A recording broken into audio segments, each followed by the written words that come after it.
Артроз дегеніміз не? Артрозды артриттен қалай ажыратуға болады? Артрозға қарсы қандай халықтық әдістер тиімдірек? Арнаны ауыстырмаңыздар.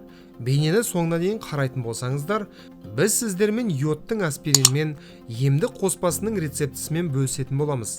Егер бейне сіздерге пайдалы болса, оны шынымен мұқтаж адамдармен бөлісе кетіңіздер. Алдын ала рахмет.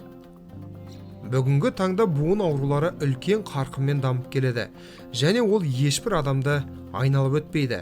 Ауру қарт адамдарға да, жастарға да әсер етеді. Ал кейбіреулерінде буын проблемалары тіпті бала кезінен басталады. Артроз дегеніміз не?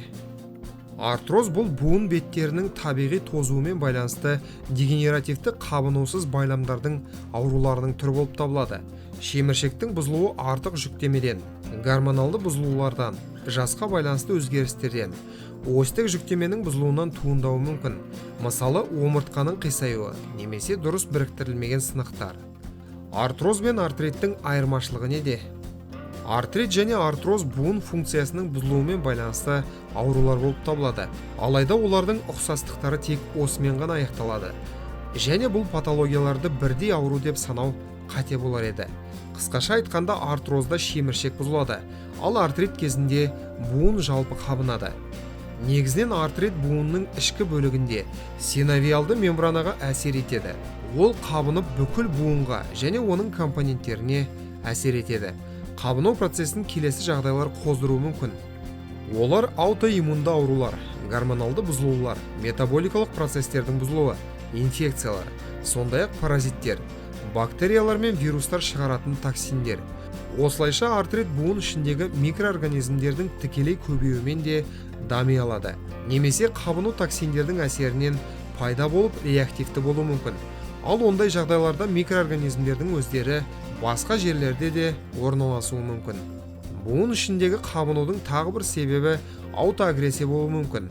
Бұл жағдайда иммундық жүйе өз тіндеріне қарсы антиденелерді синтездей бастайды. Осылайша буындағы дәнекер тінге қарсы әрекет етеді. Мысалы, ревматоидты артрит кезінде. Қорытындылай келе, артрит тек буындарға ғана емес, сонымен қатар сіңірлерге, бұлшықеттерге, шеміршектерге және де жүрек, бауыр, бүйректің ішкі мүшелеріне де әсер етеді. Мұндай бұзылулар артриттің барлық түрлеріне тән.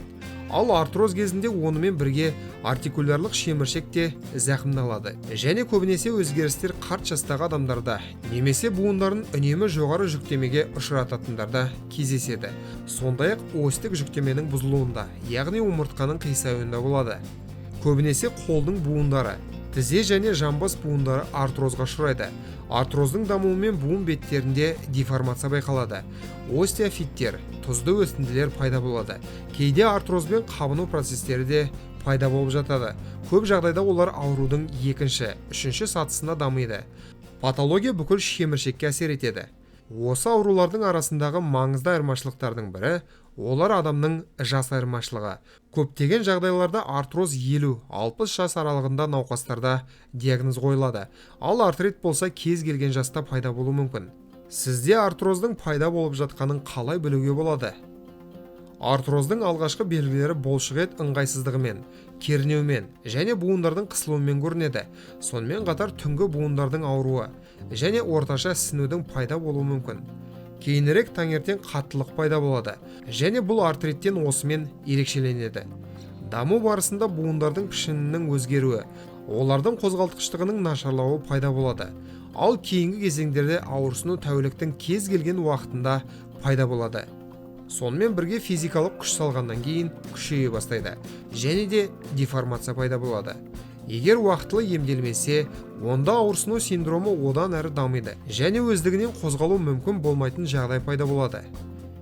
Енді біз сіздермен артроздың тиімді және қымбат емес халықтық әдісімен бөлісетін боламыз. Аспирин қосылған йод тұнбасының рецептісі. Үйдегі халықтық әдістердің ішіндегі аспирин мен йод тұнбалары ең танымал болып саналады. Мұндай қоспа ісінуді азайтуға көмектеседі, ауырсыну мен қабынуды тез жеңілдетеді. Мұны істеу үшін 10 аспирин таблеткасын алыңыз және ұнтақ күйіне дейін ұнтақтаңыз. Содан кейін 5% йодпен шамамен 10 мл араластырыңыз. Сұйықтық мөлдір ерітіндіге айналғанша мұқият араластыру керек.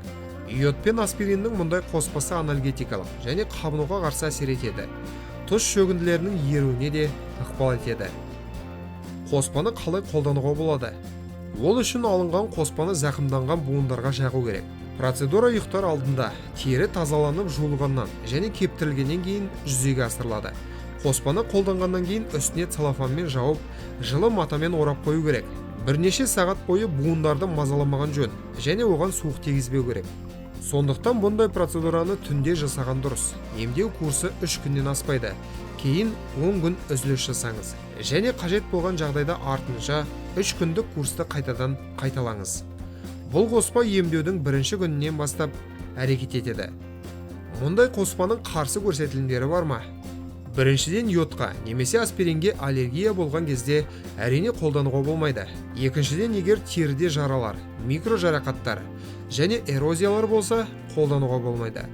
Ал қалқанша безінің аурулары кезінде процедура алдында эндокринологпен кеңесу керек. Құрметті көрермендер, осымен бүгінгі шығарылым аяқталды. Роликті соңына дейін көргендерге, сондай-ақ арнаға тіркелгендерге ерекше алғыс білдіреміз. Бұл бейнені достарыңызбен және жақындарыңызбен бөлісіңіздер. Әрқашан ең пайдалы нәрселерден хабардар болу үшін арнамыздан алыстамаңыздар. Келесі кездескенше аман, сау болыңыздар.